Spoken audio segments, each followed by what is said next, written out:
Is a LawBreakers Revival in store? Oh man, I certainly hope so. So if you don't follow Cliffy B on Twitter, he's been talking about LawBreakers the last few months, and here is the latest tweet on the LawBreakers journey.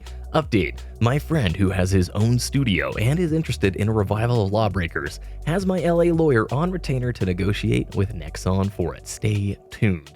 Kind of exciting news. I really hope this happens because I loved LawBreakers. If you didn't play the game, it came out in 2017. A year later in June, it went free to play, and a couple of months later in September, it was completely shut down, servers off, the whole 9 yards. Nexon owns the rights to it. You can't play this game anymore, and it's really frustrating because it had a unique spin on the hero shooter. If you like Arena FPS games, which if you watch this channel, you know I love them, then you probably would have enjoyed LawBreakers. It had a great momentum system, it had a very high skill ceiling, fun game modes, and it was unique. Unfortunately, so much controversy always seems to surround Cliffy B, and also this game just had a lot going on with its development storyline that led this thing to completely lose momentum and the player base out of the gate. I feel like after a month of play, the player count was just tiny. I would see the same people every day, but I still loved the game, bought a few copies for my friends. So anyway, just want to throw that out there. If a revival happens, I would love to be the first ones there. Honestly, if a revival does happen, if somebody restarts the game, I don't know what you do to craft concurrent player numbers more than like 1 or 2K. Honestly. So the game, I think, was just PS4 and Steam. I don't know if they bring it to other platforms or what they would do, but even with like LawBreakers, the launch, all that stuff, the population fall off was really quickly. So would a revival mean reworking things, updating anything, or would it just be like, hey, we're turning the lights back on, we're adding cosmetics, we're going to sell a battle pass in here, we're going to make this thing like profitable to a certain extent?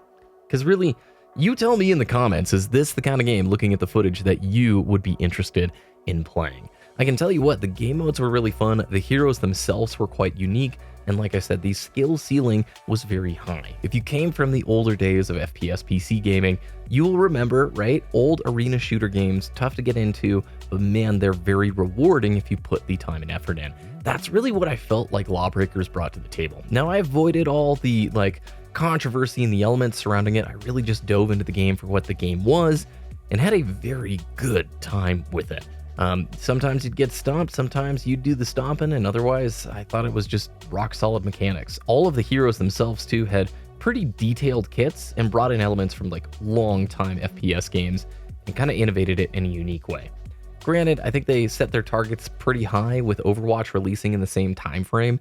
And ultimately, how do you compete with Overwatch during its peak? You don't. I mean, Blizzard caught lightning in a bottle. Overall, the game reviewed pretty well with the major outlets. A lot of the audience scores, not so much. It really was hit or miss depending upon your interaction with the marketing campaigns and if you like this style of gameplay.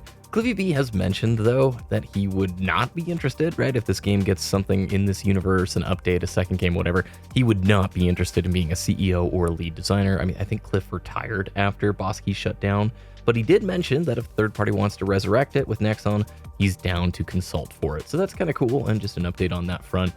Overall, if you enjoy Arena FPS games, this thing does come back, you should definitely try it out. My biggest disappointment is it just stopped being playable. So you spent $30 and literally a year later, you can't play it online. I don't think I've ever had an online multiplayer game shut down that quickly or be like that, and I enjoyed the gameplay. So most of the time, people crack it, figure out some way to create custom servers and keep the community going, and as far as I know, you can't. I've searched, and there just wasn't that kind of momentum. It's always a bummer when the publisher or the rights holder, whatever, just keeps it in the freezer, says, no, it's not coming back, you can't play it, we don't care. I mean, Nexon hasn't breathed a single word about all of this, so I'm curious where they stand on it.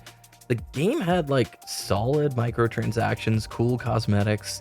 I've just wanted to even get in to look at some of those and take thumbnails for screenshots over the years, and you can't even get past that initial login screen. So whatever went down behind the scenes near the end of LawBreakers, I can't imagine it was good, because it does not seem like this game they have any interest in whatsoever. So we'll see if a revival happens. Wow. Best of luck to you. I'll be stoked to play it, but I don't know how you make this one sort of crack into the masses and get super popular, or at least more than, let's say, 5K concurrence. That would be like a huge victory if Steam charts was like 5K concurrence. Maybe you make it crossplay, put it on Xbox One and all the consoles like playing together. But even then, I mean, this game's skill ceiling is so high, I don't know how it would play like controller versus keyboard on this one, mouse and keyboard. Let me know what you think. If you're stoked about this, if you're not stoked, if you even played that would be cool. Let me know if you played the original back in the day. Thanks for watching. Hope you all are having a very good week, and I will see you again very soon.